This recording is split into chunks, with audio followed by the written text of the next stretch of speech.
Hi, and welcome to Section 5, Putting It into Production. In this final section, you will learn about how to get your Geoserver instance running on the web for your end users and keep it running. First, you'll learn about the hosting options for Geoserver and how to deploy.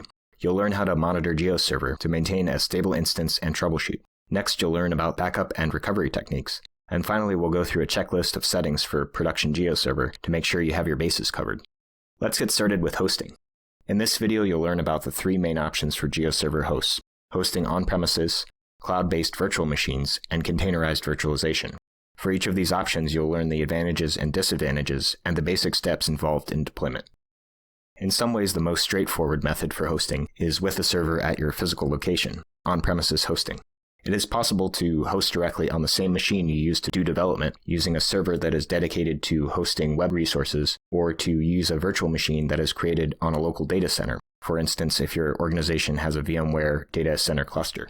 With a virtual machine, you can start small, do benchmarking, and scale up if needed. A physical server does not afford such flexibility, so you should exceed the expected load when provisioning resources. An on-premises server may be the most secure of all options, if firewalls and other security precautions are taken. If the main load on the server will be from local machines, you may also get the benefit of faster performance. And there may also be greater tolerance for server downtime if users tend to be within your organization and you're doing maintenance outside of usual business hours. A typical configuration will have the OpenLayers web application or other mapping app running on Apache HTTPD at port 80 with or without proxying to Tomcat via HTTPS, or just directly referencing Tomcat with HTTP at port 8080.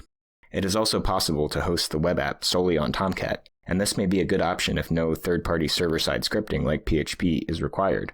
It is harder to host HTML pages with Jetty, so best use Tomcat or Tomcat with HTTPD if hosting the web app and Geoserver on a single node. If you are serving external users on the web, you may need to configure the organization's firewall to allow connections to the ports that Geoserver uses. The port for Postgres does not need to be open to the outside. It should not be open to the outside, as Geoserver can communicate with Postgres locally or on a local network address permitted through the firewall and Postgres config files. A dedicated public address may also be needed provisioned and or a public domain registered with the server registered to that domain or a subdomain. Having a local instance of Geoserver for staging and another for production is a good idea, regardless of the production server location on or off premises. You will learn how changes from staging to production can be propagated with the Backup and Restore plugin in video 3 of this section. A virtual machine directly analogous to the server or an on-premises virtual machine can also be created on Cloud Infrastructure as a Service, IaaS, like Amazon EC2, Microsoft Azure, or Google Cloud Platform, etc.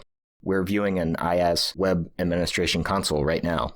Here you can create new instances, manage them, and reconfigure the size and resources available to each. All the major providers also provide a command line interface executable for completing these tasks or scripting them. A major benefit of virtual machines is the ability to scale up or scale down resources on demand. Want an extra fast CPU? Just add it through the console. More memory? Same thing. Once the virtual machine has been started, the process for installing and configuring Geoserver, Postgres, and other server components is almost identical to doing it on your local machine, except that you will need to connect and manage the server through something like SSH or remote desktop. In fact, physical to virtual tools allow you to spin up a virtual machine identical to your physical machine in the cloud. You will probably also need to configure firewall and identity and permissions in the console. Another big benefit with cloud-hosted IaaS is the relative ease of creating clusters. Not only can multiple identical VMs be spun up in a fraction of the time of physical nodes, but the major IaaS providers all have middleware accessible via the console to help create clusters for high availability and performance. Containers are yet another option for Geoserver deployment. Containers are a form of virtualization, yet unlike virtual machines, they run directly on the host OS kernel, typically Red Hat Enterprise Linux. Containers provide neither the overhead nor the option of directly configuring the host OS. Docker was the original container software and is still the most popular. Containers are created for single apps and are deployed from images. You can create your own or use a pre-built one at the Docker Hub.